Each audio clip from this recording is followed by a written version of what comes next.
सुबह का वक्त है। ठंडी हवा चल रही है और लॉस एंजलिस की सड़कें अभी पूरी तरह से जागी नहीं हैं।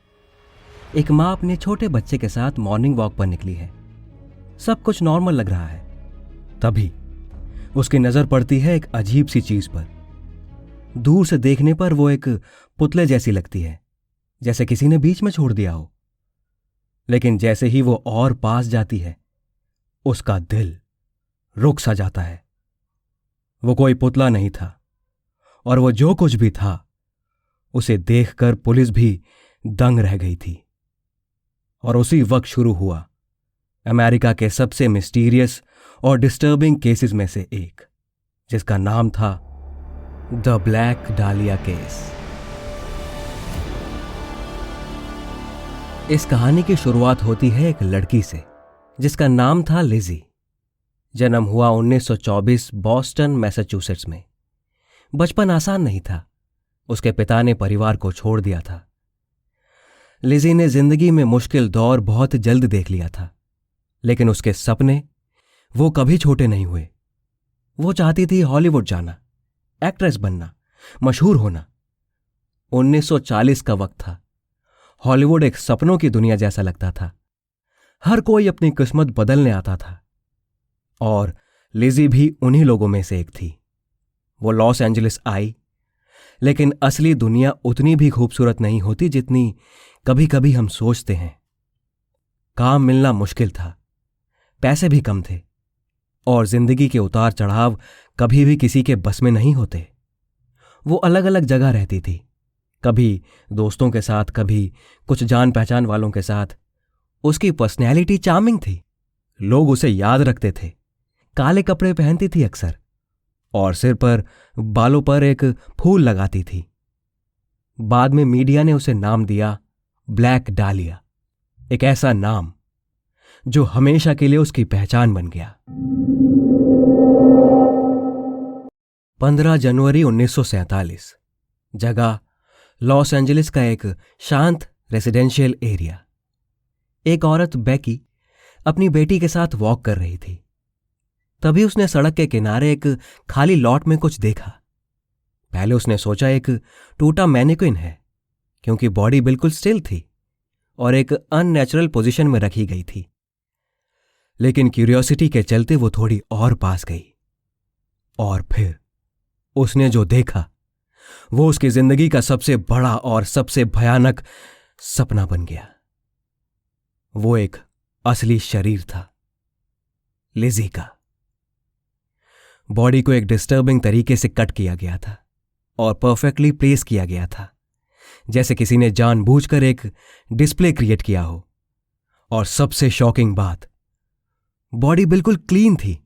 कोई खून नहीं, कोई स्ट्रगल के निशान नहीं, जैसे किसी ने सावधानी से वॉश करके यहां लाकर अरेंज किया हो। पुलिस जब सीन पर पहुंची तो वो भी सन्न रह गए, क्योंकि उन्होंने ऐसा केस पहले कभी नहीं देखा था। पुलिस ने फौरन तहकीकात शुरू की। सबसे पहले उन्होंने विक्टिम की आइडेंटिटी कंफर्म करने की कोशिश की, जिसके लिए उंगलियों के निशान लिए गए। और बहुत ही जल्द, सिर्फ 56 मिनट में ही लिजी की आइडेंटिटी कंफर्म हो गई। यह मुमकिन हुआ क्योंकि उसका रिकॉर्ड पहले भी था, कुछ छोटे मोटे लीगल इश्यूज की वजह से। अब पुलिस के पास विक्टिम का नाम था, लेकिन कातिल कोई नहीं जानता। क्राइम सीन से भी कोई खास सबूत नहीं मिला था, ना कोई हथियार, ना पैरों के निशान, ना कोई आई विटनेस। बल्कि एक और अजीब चीज सामने आई। कुछ दिन बाद लॉस एंजलिस एग्जामिनर न्यूज़पेपर को एक एनवलप मिला। उस एनवलप के अंदर था एलिजाबेथ का कुछ सामान और एक लेटर, जो लिखा गया था किसी अनजान व्यक्ति के द्वारा, जिसने क्लेम किया था कि वही कातिल है। उसने कुछ ऐसी जानकारी लिखी थी जो सिर्फ कातिल को पता हो सकती थी। पुलिस ने सोचा शायद ये किलर का मैसेज है, लेकिन कई परेशानियां थी, क्योंकि उस वक्त बहुत से लोग ऐसा झूठा दावा कर रहे थे कि वही कातिल है। हर किसी को अटेंशन चाहिए था, और केस सुलझने की जगह ज्यादा कंफ्यूजिंग होता चला गया। इस केस में 150 से ज्यादा सस्पेक्ट्स इन्वेस्टिगेट किए गए। कुछ प्रोमिनेंट थ्योरीज भी सामने आई। सबसे पहली थ्योरी थी मेडिकल प्रोफेशनल। लिजी की बॉडी के साथ जो किया गया था उसमें प्रिसिजन था। इसी वजह से इन्वेस्टिगेटर्स ने सोचा कि कातिल को एनाटॉमी का नॉलेज था, इसलिए कुछ डॉक्टर्स और सर्जन्स को सस्पेक्ट लिस्ट में डाला गया, लेकिन किसी के खिलाफ सॉलिड प्रूफ नहीं मिला। दूसरी थ्योरी आई कोई करीबी जान पहचान वाला। लिजी का सोशल सर्कल काफी वाइड था। वो अलग अलग लोगों से मिलती थी, पार्टीज अटेंड करती थी। इस वजह से पुलिस ने उसके नोन कॉन्टैक्ट्स को इन्वेस्टिगेट किया।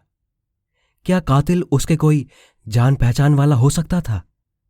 यह मुमकिन था, लेकिन फिर भी कोई कंक्लूसिव सबूत नहीं मिला। तीसरी थ्योरी आई सीरियल किलर की।